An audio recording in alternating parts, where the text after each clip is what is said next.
Assalamualaikum warahmatullahi wabarakatuh. Pada sehat ya. Lakukan ikhtiar, langitkan doa. Semangat. Baik, sekarang kita akan membahas sistem pernafasan manusia.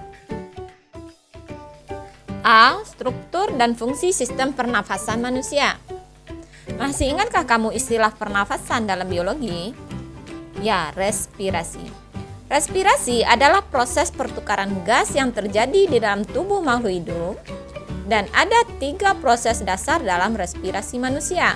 1. Bernafas atau ventilasi paru-paru. 2. Respirasi eksternal. 3. Respirasi internal. Sekarang kita bahas satu persatu. 1. Bernafas atau ventilasi paru-paru merupakan proses menghirup udara atau inhalasi dan menghembuskan udara atau ekshalasi yang melibatkan pertukaran udara antara atmosfer dengan alveolus paru-paru. 2. Respirasi eksternal merupakan pertukaran gas-gas antara alveolus paru-paru dengan darah di dalam pembuluh kapiler paru-paru.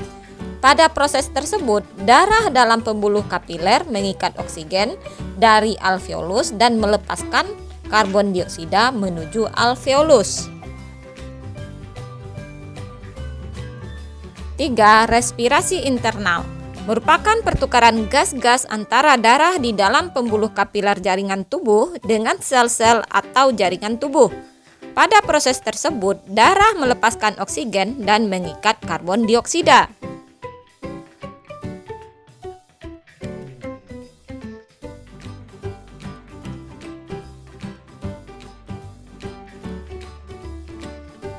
Nanti di tingkat lebih lanjut SMA atau yang sederajat, kamu akan mengenal adanya istilah respirasi seluler. Adalah proses yang terjadi di dalam sel, yaitu oksigen atau O2 digunakan untuk reaksi metabolisme tubuh. Selama proses ini dihasilkan energi berupa ATP dan sisa metabolisme berupa karbon dioksida atau CO2. Sekarang kita masuk organ pernafasan manusia. 1. Hidung. 2. Faring. 3. Laring. 4. Trachea. 5. Bronkus. 6. Bronchiolus. 7. Paru-paru. 8. Alveolus. Organ pernafasan yang pertama yaitu hidung. Hidung merupakan organ pernafasan yang langsung berhubungan dengan udara luar. Sekarang kamu rasakan hidung kamu, apa yang ada rasanya? Ya, 1. Adanya rambut-rambut hidung. 2. Adanya selaput lendir. Nah, yang ketiga adalah konka. Rambut-rambut hidung berfungsi untuk menyaring partikel debu atau kotoran yang masuk bersama udara. Selaput lendir sebagai perangkap benda asing yang masuk terhirup saat bernafas, misalnya debu, virus, dan bakteri. Konka mempunyai banyak kapiler darah yang berfungsi menyamakan suhu udara yang terhirup dari luar dengan suhu tubuh atau menghangatkan udara yang masuk ke paru-paru. 2. Faring. Faring merupakan organ pernafasan yang terletak di belakang atau posterior rongga hidung hingga rongga mulut dan di atas atau superior laring. Dinding faring tersusun atas otot rangka yang dilapisi oleh membran mukosa. Kontraksi dari otot rangka tersebut membantu dalam proses menelan makanan. Faring berfungsi 1. Sebagai jalur masuk udara dan makanan. 2. Ruang resonansi suara. 3. Tempat tonsil yang berpartisipasi pada reaksi kekebalan tubuh dalam melawan benda asing. 3. Laring. Laring atau ruang suara merupakan organ yang menghubungkan antara faring dengan trakea. Pada laring terdapat epiglottis dan pita suara.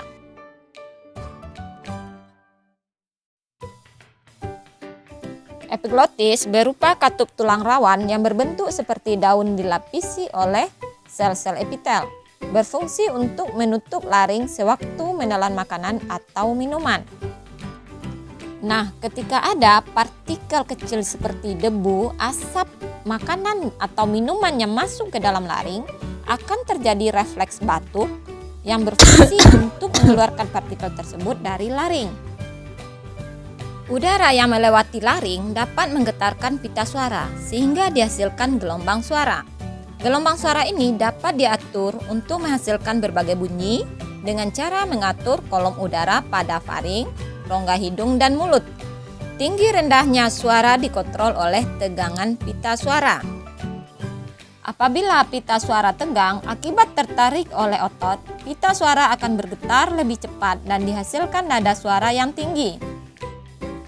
Pada pria, akibat adanya hormon androgen atau hormon kelamin pria, pita suara pada pria biasanya lebih tebal dan lebih panjang, sehingga pita suara akan bergetar lebih lambat. Hal ini menyebabkan nada suara pria memiliki rentang nada yang lebih rendah daripada rentang nada suara wanita. 4. Trakea. Trakea adalah saluran yang menghubungkan laring dengan bronkus.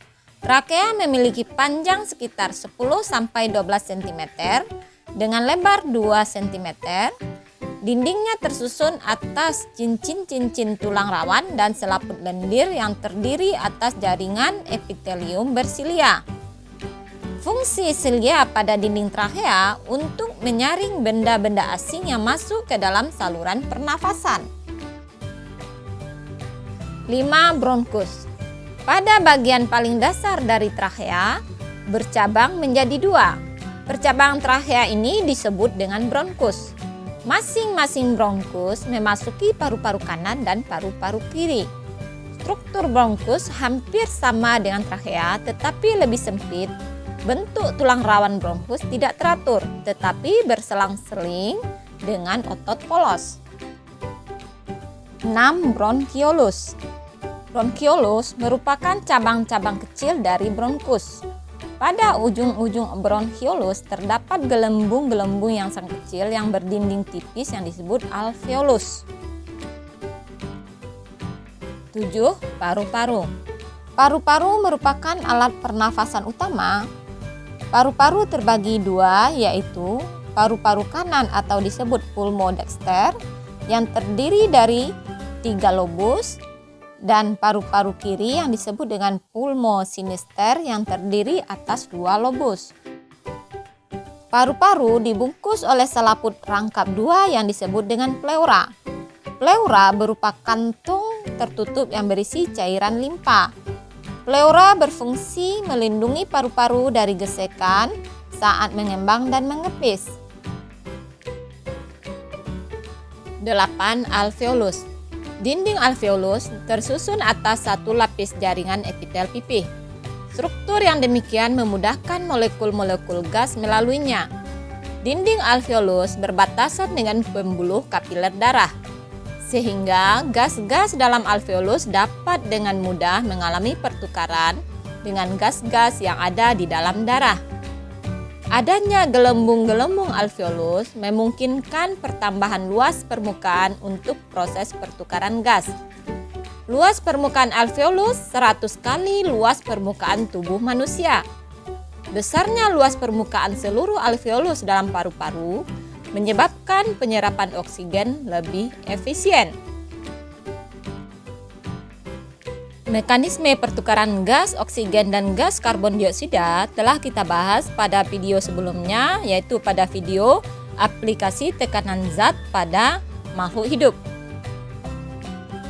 Sampai di sini materi kita, semoga bermanfaat dan jangan lupa.